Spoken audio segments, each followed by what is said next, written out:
Cynthia Myers-Morrison. Welcome. I am the Vice Chair of the Food Addiction Institute and responsible for the webinars for our every other month sessions. Today, it is my great pleasure to introduce to you David Avram Wolfe. David Wolfe has his associate's and bachelor's degrees from Johnson & Wales University, respectively, in culinary arts and culinary nutrition, and his master's degree from The Ohio State University in clinical nutrition. In 2014, he began his work for Steward Medical Group as a bariatric and weight loss dietitian, where he works one-on-one and in groups with individuals with compulsive eating, food addiction, and eating disorders. He co-facilitates a cognitive-based food addiction group in collaboration with addiction medicine at St. Elizabeth Medical Center in Boston. David was the consulting dietitian for the Renascent food addiction pilot and created a grain-free food plan. David also has been working in private practice with food addicts since 2014 and will be launching a forthcoming website, triggerfreenutrition.com. Watch for it. And it's my great pleasure. David Avram Wolfe. Okay, so I kind of wanted to start out with a story because I think it's a great way to start. So I was just in Orlando with my wife.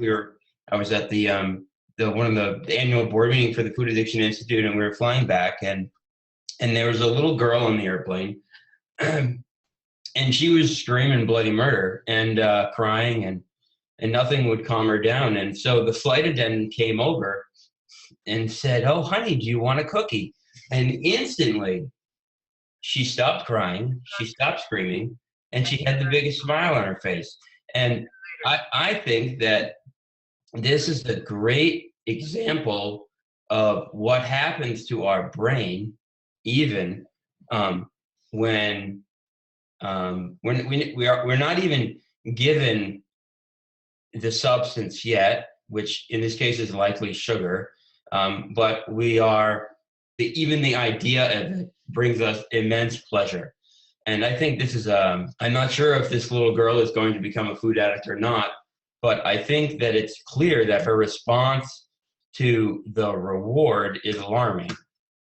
So I often tell people that willpower is a broken system. And so I think that dieting in essence or dieting for weight loss is willpower. And so all people are doing is they're constantly saying no or forcing themselves to say no to the foods that they would much rather be eating. And their only mechanism to do this is by using willpower. So what I like to do is sort of explain willpower in this way. So if you hypothetically, you go to an arcade, you're giving 100 tokens, and you can use them for any games you choose, right? But instead of giving you tokens, we're giving you willpower points. So at baseline, you have 100 points that you can use in any way that you want.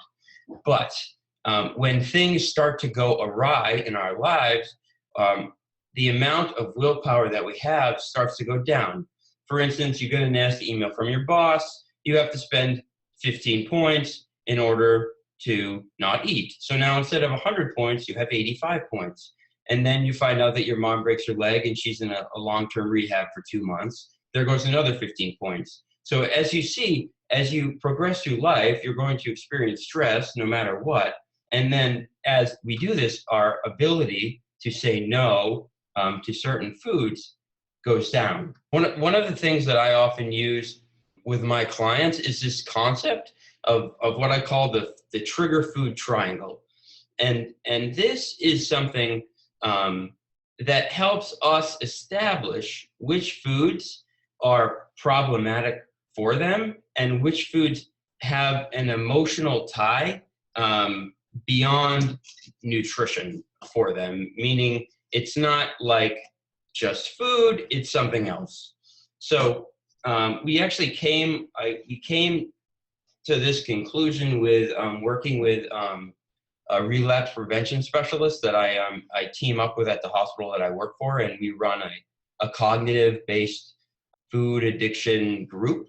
And we've found these three attributes are present with the foods that food addicts perceive to be addictive. So the next thing I really want to do is I want to go through these three attributes and explain them and sort of explain. So debate, generally speaking, is something that occurs prior to the individual consuming the food. It doesn't only happen during the stage, but it's primarily an experience which is preprandial or before eating. This often might take place in the purchasing of the food in the grocery store, or if you're at a restaurant where you're experiencing some sort of thought or stimulus, and your response is this question of whether I should or shouldn't eat the substance in question. Most of the time, these foods will then, if consumed, generally speaking, will lead someone to feeling guilty for having eaten them. And that's generally speaking because they debated over them. Now, the other thing I want to talk about is with debate and guilt is they cycle. So oftentimes the food addict will do this thing where they create rules. And every time they create a rule about how they're going to proceed with eating a certain thing, and then they end up cycling between guilt and debate. So one thing they might do is create a rule like, okay, so let's say they're eating a bag of chips. They'll say, I'll have a handful of chips. They take the handful of chips, they put it in the bowl, they put the bag away, then they go back and they sit down, and then they have a bowl. And then they eat the bowl rather quickly, and then they say no, and then they make another rule. Okay, I'm going to eat 5 chips between now and the next commercial. And then they break that rule. And then, so this constantly cycles them between the debate of whether they should or shouldn't eat the food and the guilt for having broken the rule that they created previously. And these two often cycle. The third aspect is romance, which tends to stand a little more on its own. But we often look at this as the foods that we eat in secret, or we almost have a rendezvous, like a set point. So some people may pick up a binge food and eat it in secret, or eat it in their car and then discard the remains or the evidence of the consumption in a public trash can so their husband or family doesn't see, or any sort of scenario that's similar to that. But the big emphasis on the fact that it's secret and the fact that it's pre-planned.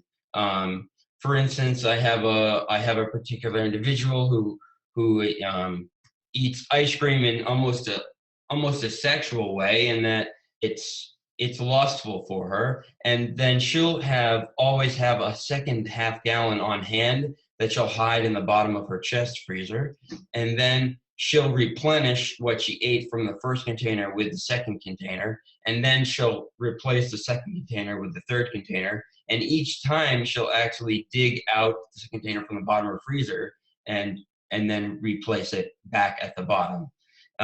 So this, for instance, this is a really good example of what a food that is romantic for a food addict might look like. Okay, so what I've done here is I've sort of just taken the concept of the trigger food triangle with debate, guilt, and romance, and I left it in the corner so you can sort of see it, and the placement correlates with the Venn diagram. So what I've done is I've taken this particular individual happens to like be addicted to foods that are creamy, are laden with sugar, and starchy. And you'll see that it's the foods that are going to hit like all 3 of the points or 2 of the 3 points are going to be more addictive to them than one that just, for instance, hits debate or just makes them feel guilty. For instance, this person, primary like main food or their ideal binge food is cinnamon rolls, whereas mashed potatoes will please them because they're starchy and creamy, but it doesn't hit all 3 aspects. It was just another way of looking at what addicts can get in terms of their emotional response to the different foods that they might eat. Another thing that I really like to do when I work with clients is look at the behaviors, and take a look at what behaviors take place in regards to their eating, like that aren't food related necessarily, but do contribute to their intake. For instance, a lot of people end up binging when they're watching TV, which is a very behavioral thing. Another thing that happens is time of day. Oftentimes, people who work days, let's say 9 to 5, will binge at night because they have more time to think, and when they're not busy, the disease escalates and goes much more rampant than it does when we're busy and we have stuff to do. So we often hear about binging at night. Other things that happen are that relate to time of day are feelings. When we're not busy, at work or feeling judged by others around us, then we're much more likely to feel these emotions and then that we do not want to feel, and then eat in response to those feelings. So this might be in regards to previous trauma. It might be in regards to depression or anxiety. It might be in regards to mental illness. And it oftentimes is something from childhood. But the food in this sense is being used as almost a coping mechanism, beyond the fact that it's meeting a craving, that it's also creating a feeling of ease for the individual. Another tool that we like to use beyond the food addiction triangle is this concept that on one hand you have this, the addiction side is this fantasy of moderation. So the addict believes that this time will be different, that when he does intake the certain food that he knows has been a problem for them in the past, continues to believe very strongly that this time they won't have a difficult time putting it down. They'll just have one more, it will be fine, or they'll just buy M&Ms one more time and this will be the last time. Or the idea that, no, I don't have a problem with M&Ms, I can eat M&Ms, I'll only eat the blue ones. So this is this concept of fantasy of moderation, this completely convoluted sense that we can definitely moderate our eating of our addictive foods. And one of the things that we use to battle this concept is something called memory of the pain. So what memory of the pain is it's something that you create within yourself, some sort of image that will help you to sort of fight off this concept of being able to moderate. So for one individual, she was flying an airline and she had to ask for a seatbelt extender. And this was something that she always stuck with and she always remembered, and it created a great deal of shame. And so whenever she feels the tendency towards eating one of her binge foods, she brings up this vignette. And the clinician that I work with in running my group always tells people that you want this to be Stephen King scary.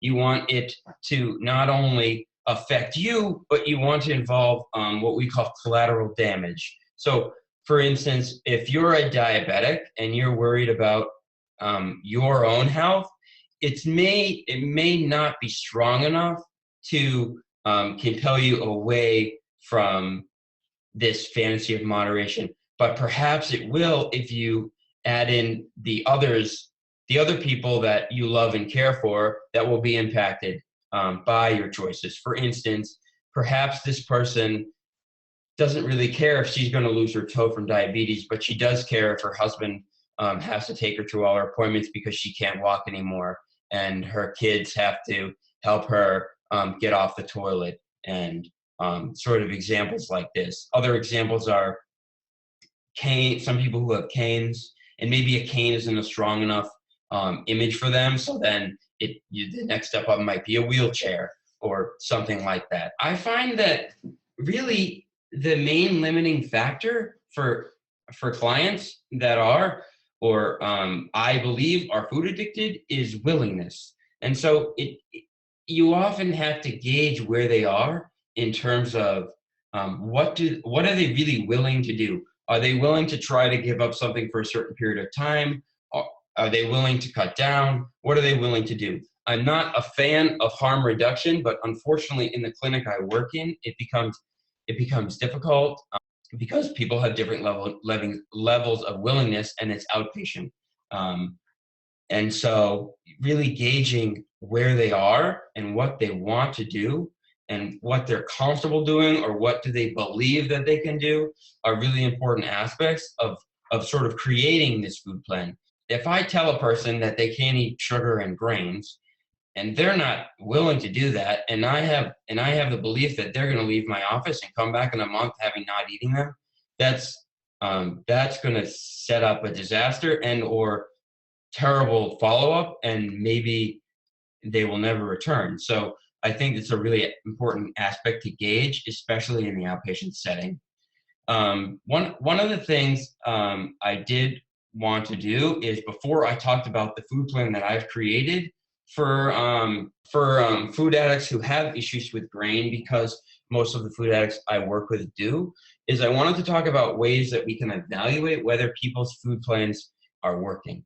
So this was something that we used in an inpatient pilot program, but I've slightly adapted it here. But what I've done is I've used the three concepts from the food trigger triangle, and I've sort of put them on a scale. And I'm going through and I'm going to ask the clients to tell me how intense their feelings of guilt, debate, and romance are, and then to list the foods that are most triggering in terms of these three concepts. And I also want to know if the client is abstinent. Are they abstinent from their trigger foods? That's going to be really important to know, because if they're not abstinent, the information is going to be, I'm not going to say a little less accurate, but it's coming from a bit of a shakier place, and likely the cravings are worse. And it's not really going to be a very good assessment of whether there are foods still in their food plan that are triggering them, because they're not abstinent and they don't have that clarity of mind that abstinence brings to the food addict.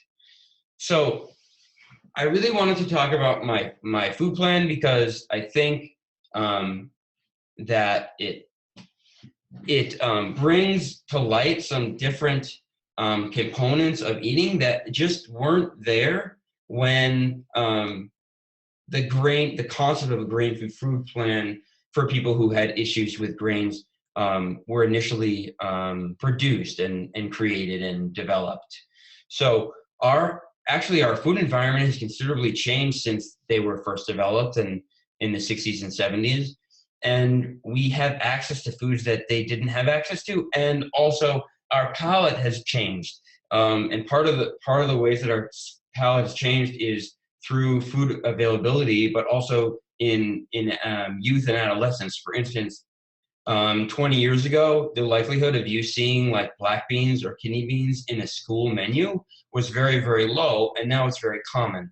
So it's just that more people are eating beans now. So that's one of the things that I included in my plan, and other grain-free plants don't have them. For instance, I wanted to include non-starchy vegetables that just weren't available to us, 20 or 30 years ago. For instance, in the past, we could only eat pineapple in season. Now we can get it 12 months in the year because shipment is much easier for produce and food. So that really changed, and I wanted to include some of those things. I also wanted to include non-triggering protein sources that either are international or just aren't in the States. For instance, I know in Northern Europe, they eat more sort of dehydrated fish. And then, I know in the Portuguese population, they eat salt cod. And a lot of these things weren't necessarily included in a lot of these food plans. And they are protein sources that can definitely be utilized. The other thing I wanted to do is, I don't personally believe in bariatric surgery, particularly for food addiction, but there are plenty of food addicts who have had bariatric surgery, and I wanted to include information for them on how how they could eat a plan that is abstinent, but still get in everything they need. Because it can be very hard, because most of the plans that are written for food addicts are volume based. They have massive quantities of things, and they need to eat the full volume for them to feel satisfied and full, because so many food addicts are volume eaters, and they need that volume to maintain their abstinence.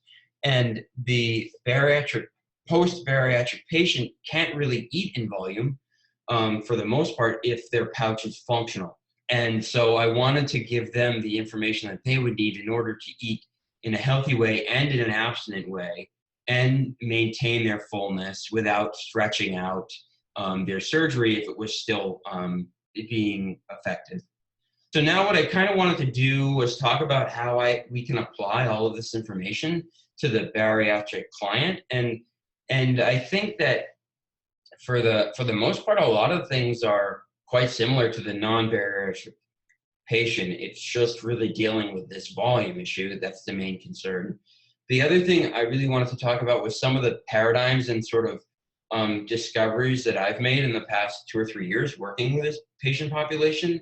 And it can be helpful in identifying the food addict if they were not identified prior to having surgery. So I'll talk about this point first. I'll talk about this 6-month paradigm, which is the third point on this slide, because basically what happens for the bariatric patient is they tend to lose weight for about 6 months. Then what happens is for the next 6 months, their weight will potentially stabilize or increase gradually. And then after 12 months, their weight will really start to rise. And you really see this. I did track this with my patient population for 12 months, and the graphs are very, very similar to this curve of like at 6 months, their weight loss stops, and then it kind of plateaus for 4 to 5 months, and then it starts to gradually climb back up. And this is a really good way for a clinician to see that, okay, we have something going on here, and it could potentially be food addiction. The other items on here, the other one that's a little different for the bariatric surgery is this shame doubled concept, which is the fact that a lot of individuals go into bariatric surgery because they can't deal with the shame of their weight anymore, and they feel terrible, and they don't really want to have bariatric surgery, but they feel there's no other way, and then they have bariatric surgery, and then they fail because there's something else going on, whether it's mental illness or food addiction, and then they feel doubly shamed, and then oftentimes this leads to terrible follow-up and loss of patients from centers and things like that. So this emotional aspect of not only someone being a food addict and dealing with that, but them also having had bariatric surgery, what's supposed to be this life-changing operation and supposed to be this gold standard, and they failed. And then the feelings are just stronger and stronger, and it can make it more difficult to break through in counseling, at least from my perspective. Another thing that I like to tell people is I like to have a frank discussion with them. And I know this may be perceived as cruel, but I think it's really important that people get the facts. And I tell them, we're doing surgery on your belly. We're not doing surgery on your brain. So, the brain isn't going to change just because your stomach changed. If you have cravings now, they're not going anywhere. They're going to be there. The only way to get rid of cravings is to maintain abstinence.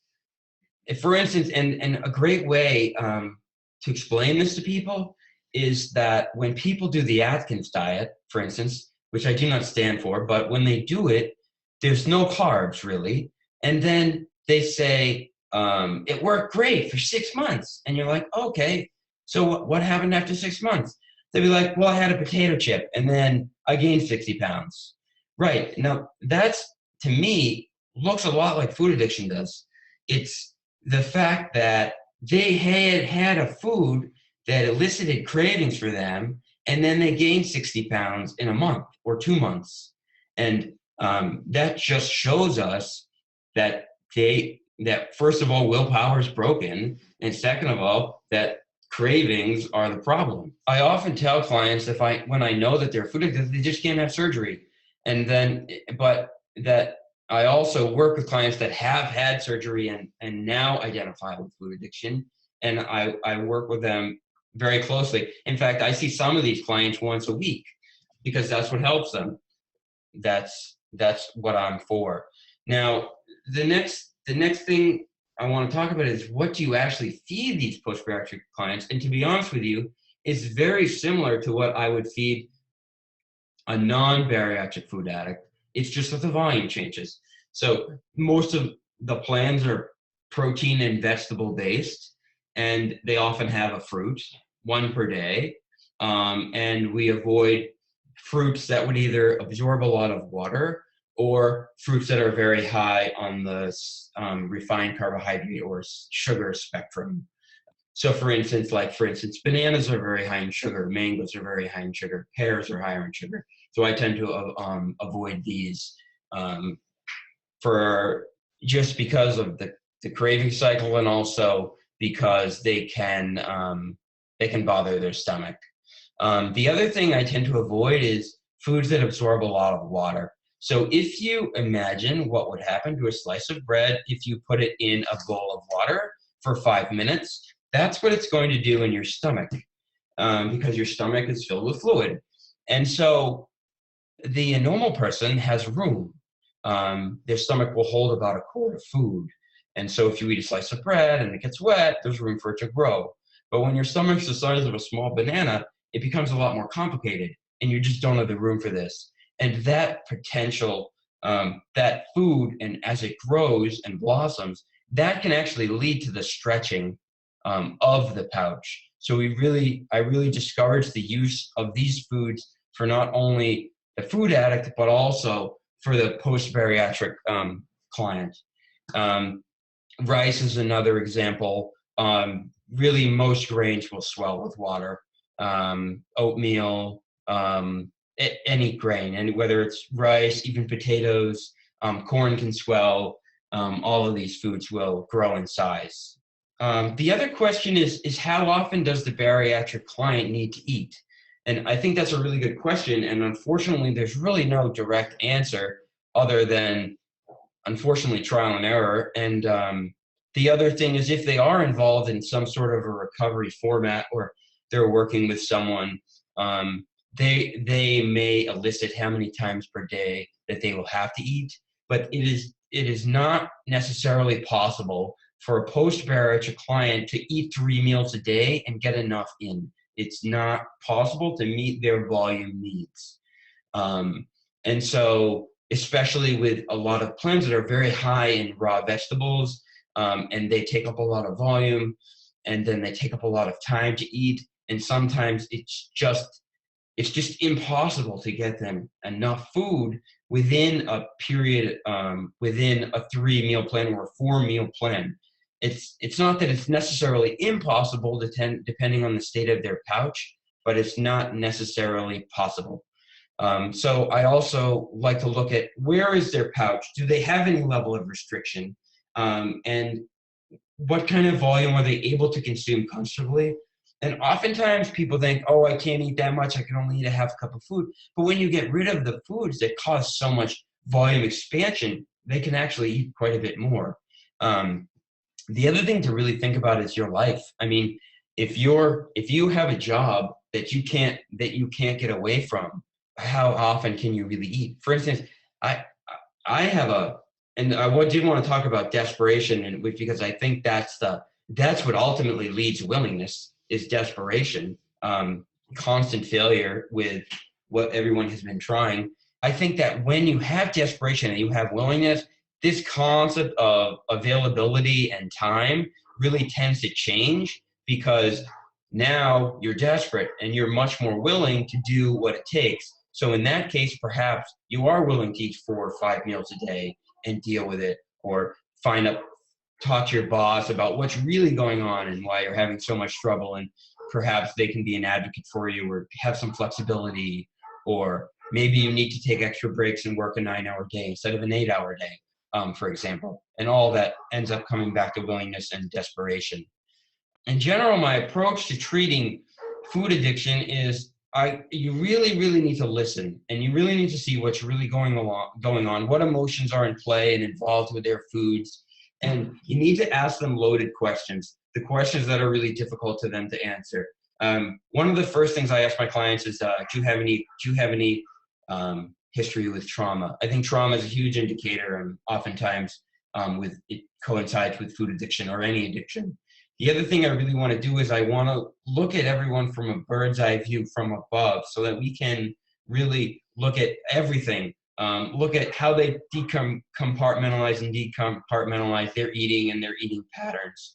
A lot of times they have absolutely no idea of their level of consumption to certain foods, or finding patterns in their eating. So I really like to look at that. For instance, generally speaking, the food addict, for the most part, I would say most of the food addicts I work with eat carbs at every single meal.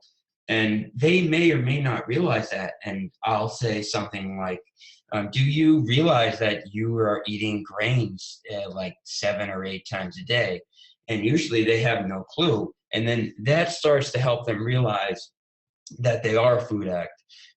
The other interesting thing about my practice is when people come into treatment or they go to see an alcohol counselor, generally speaking, they know they have a problem with alcohol, or that they're alcoholic. My clients don't necessarily know that they're food addicts. So really using this bird's eye view is really important, so that I can help them to realize what the problem is. And unfortunately, this can sometimes not go over so well with people. And, it's just a slow process as we sort of fight through denial. And the other thing I do is I call it the DGR diet, which is the debate, guilt, and romance diet. So what that means is that we remove these foods, and once they're removed, it becomes so much easier to deal with everything in life, whether it's stress or family or work, patience, anger. All these aspects will be in part treated if they are a food addict and they are staying away from their foods that are triggering for them.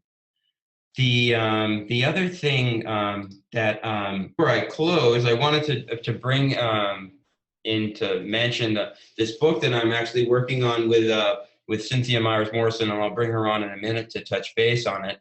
But the premise of this book is to really work with any addict in specifically, but just addiction in general, and people who resonate with being addicted to something, whether it's behavioral or substance, and to use sort of this kind of group, it's like almost like this teamwork concept, and this concept of abstinence, and having this sort of almost a network of having people helping each other to help. And I'm going to be discussing my grain-free food plan in this book, and also and Cynthia will mention the other aspects of the book.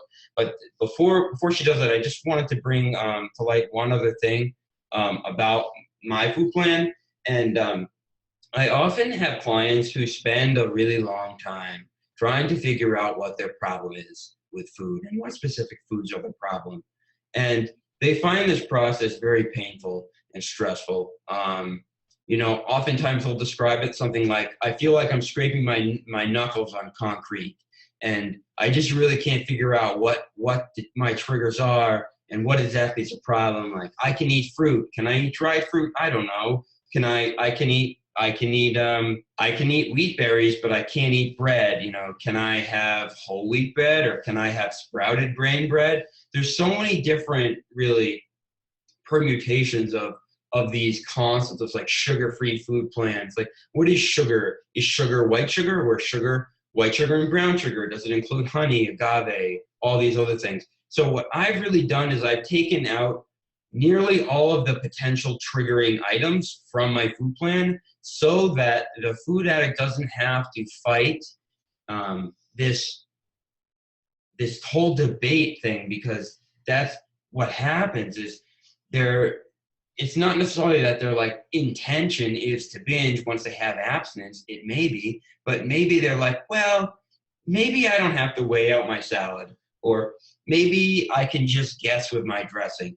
But this food plan is very firm and in concrete in terms of removing the foods that are potentially triggering and maintaining consistent volume, because so many food addicts have an issue with volume. And the only way, and I tell my clients this all the time, the only way you can actually quantify your food is to weigh it. So a cup of carrots is not necessarily going to weigh the same as a cup of carrots that you measured tomorrow or the day before, because you're taking a solid item and you're putting it inside a volume. So even cupping is inconsistent. And if you go around to the finest bakeries in the world, all of them will have a scale and they'll weigh everything by weight because they know they're looking for consistency. And we're looking for the exact same thing with a food addict. We're looking for consistency. We don't want fluctuations in amounts of things because their calories will fluctuate, their level of energy might change, and maybe they, for instance, maybe they had 1 egg today, but they're going to have 4 eggs tomorrow. They're not sustaining a level of consistency and stability. And when you are a food addict, and you have to eat at least 3 times a day, or however many times you're committing to eating, and you're having to deal with these food decisions constantly. They say that you make an average of like 2 or 3 food decisions a day. And all of these things could potentially lead to binge. So having this concrete plan that you follow and you know exactly what is what and black and white, we eliminate it the greatest possible. We find that this really helps the food addict. It's not to say that you can't find recovery in a more flexible plan. Everyone's different, but I find that structure is so important, and removing potential triggers is important. And for me, I would much rather not be able to eat bread than have to figure out whether I can or can't eat bread and spend 2 years fighting that battle. And it's just not worth it. And that's sort of my philosophy on treating the food addict. So I'd like to bring in Cynthia now to talk about the book. And thank you, David. Thank you for your presentation. I really only want to say that there will be more information out about the book soon, and we'll have information to go out to the public and certainly all of the people on our Food Addiction Institute list. So if you want to participate in it and have your addiction story in it, you can certainly write to me and send the information. My email is Cynthia, CYNTHIA, JMM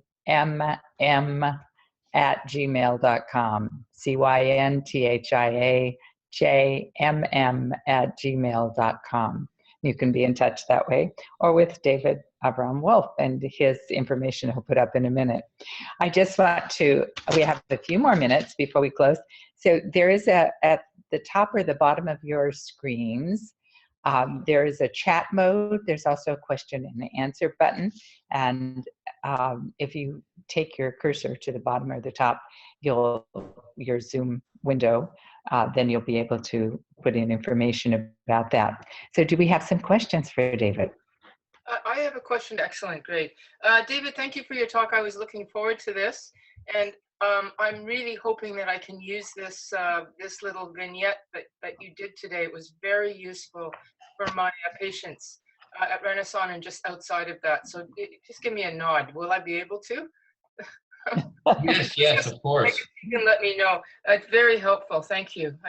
Thank you very much. I don't know how much time we have. I have a couple of questions. I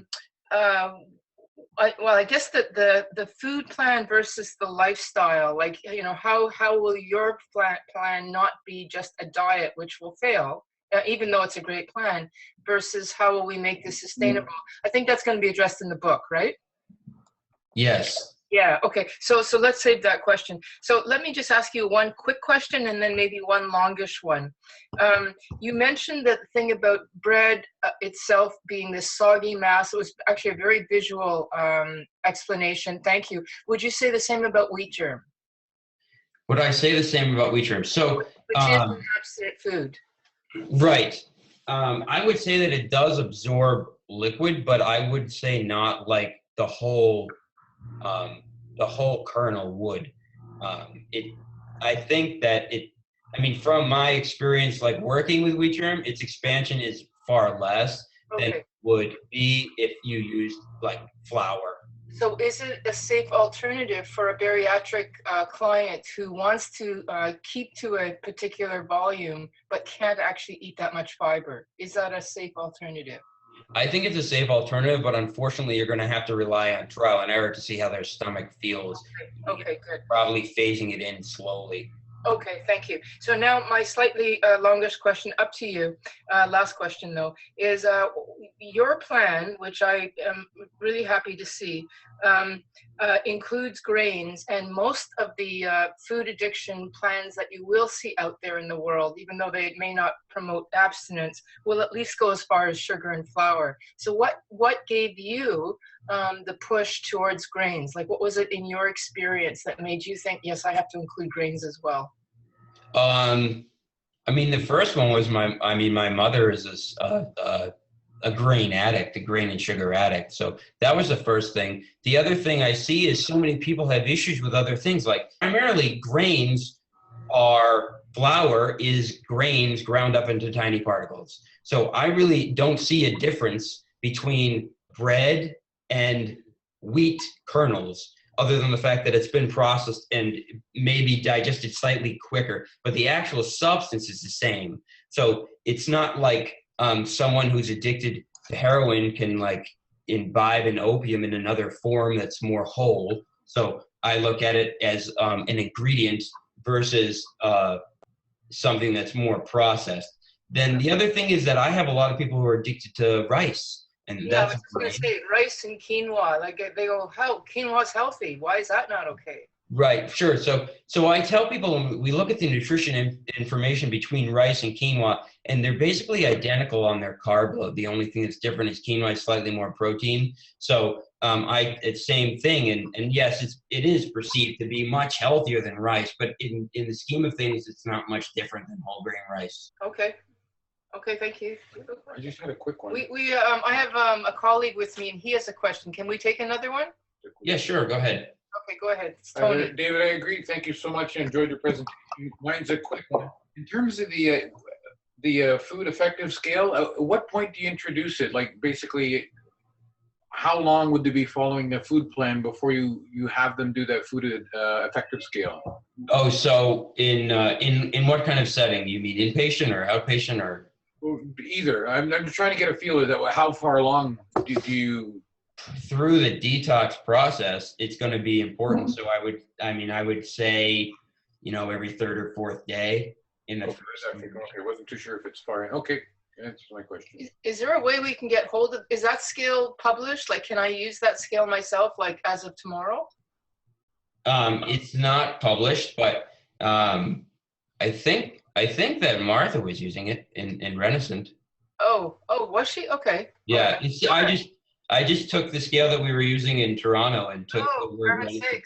Been under my nose all that time. Yeah, look at that. I like it a lot. Thank you. Great. Thank you very much, Vera. There's another question from Esther Helga Gudmundsdottir. Hi, David. Thank you. This was great. It looks like you have a clientele that may be far advanced food addicts. Are they inpatient or outpatient? And what's your experience in them sticking to the diet and to get further support for the mental part that will take them into romance eating? And I would also like to know what you can say about leptin resistance. Okay, so my clients are not inpatient; they're outpatient, and then they're, as with most food addicts, they're relatively reluctant to give up their binge foods. And I think that their willingness, I would unfortunately say, is relatively low, although they do like the idea of getting these foods down, but in practice, it's a lot more challenging. Really, I'm very lucky to work with someone else who does do relapse prevention does inpatient and outpatient groups. And so one of the things that we have people do is start there. And then oftentimes that can be a bridge towards, and he'll often, my colleague will often suggest, like, it's time to further your support. It looks like, doing this once a week isn't enough for you. So then often we'll end up bridging to either 12-step fellowships or other means of recovery, whether it's spiritual based or cognitive based. The romance eating, really let my colleague handle that sort of discussion, just because he's much more versed with working with late stage addicts in terms of the vernacular. But it can be very challenging. And I think that, the fat unfortunately becomes a hormone center, and it acts in ways that we are just beginning to understand. And as the client becomes more and more obese, as my patients are, generally speaking, at least a BMI of 40, and I've seen clients as high as 70. So yeah, I think it definitely plays a role. I don't necessarily focus on it, just because I look at weight like it's a symptom. Like, why are we treating a symptom? Well, we need to treat the disease. So, and in my mind, that's food addiction. Okay, we have one more question. Great presentation. This is from Brenda Iliv. This is Mark Sharon behind me. Could you say more about grain-free, and specifically what things you eliminate or use with clients who are food addicts? Okay, so which things do I eliminate? So the first thing I do is we go through that triangle and we kind of figure out what foods are their issues. Like, is it salty? Is it specific things? And if they're addicted to Doritos, I'm not about to give them tortilla chips, because they're essentially the same thing. So that's one of the first things I do. The other thing I do is, I know from experience that sugar is a problem for nearly every food addict. And so we go about eliminating that. And I also focus on this sort of willingness, and what are clients willing to eliminate now versus later. And it's unfortunate that in my population, I can't control what they eat and what they don't eat. So it can be a bit of a challenge, but I would say that for most food addicts, when fat is measured and controlled, salt is used moderately, and I really don't want to use the word moderately, because that's the complete opposite of what I'm trying to sort of portray. But when fat is controlled, volume is controlled, they're getting enough protein, and carbs are very, very, very low / non-existent except for fruit once a day. They tend to do really well, obviously, once they go through withdrawal, which is not fun. But after that, the items that are triggering are not on their plan. So if they do follow it, I mean, abstinence is definitely achievable and maintainable. I have eaten this way, and I do very well, and I'm not hungry. A hungry food addict or a hungry person in general will not lose weight. So, thank you, David. Yep. Another question is about food addiction, which is not listed in the DSM. Do hospital doctors you work with accept this term as valid? And do you use the Yale Food Addiction Scale to decide if someone is a food addict? And if not, how do you decide if this person is a food addict? All right, great question. So a little story to answer the first part is that I went into my job. I knew what food addiction was real, because I grew up with it. And so what I did was I just started using the verbiage within my notes. And 11, 12 months later, my doctors were using it in their notes. And I thought that was a huge accomplishment. When I first saw the director and the bariatric surgeon I work with say, I think this person is a food addict, they should talk to Dave about food addiction. So I think that was like a big win for me. And ever since that happened, it's much easier for me. So I think that people, I mean, just like anything else, they're like, it's using the exposure to like the terminology and these concepts. And I think eventually the DSM is going to have to accept it. It's just a matter of time.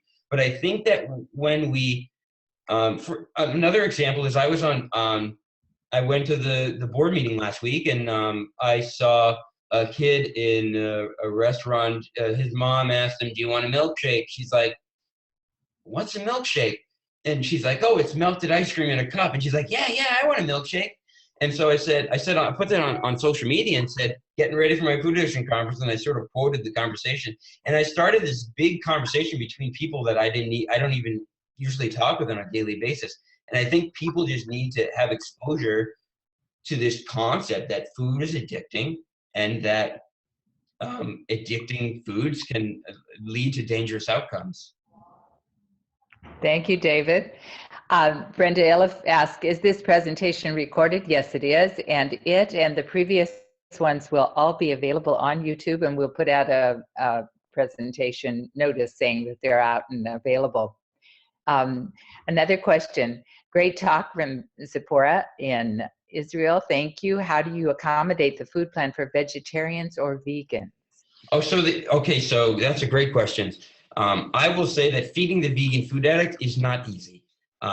It's quite difficult. It can be done, but it's a lot easier if they haven't had surgery, because I do utilize beans and legumes and lentils as a protein source, and depending on where they're coming from, the volume might change. But I do include a lot of protein alternatives.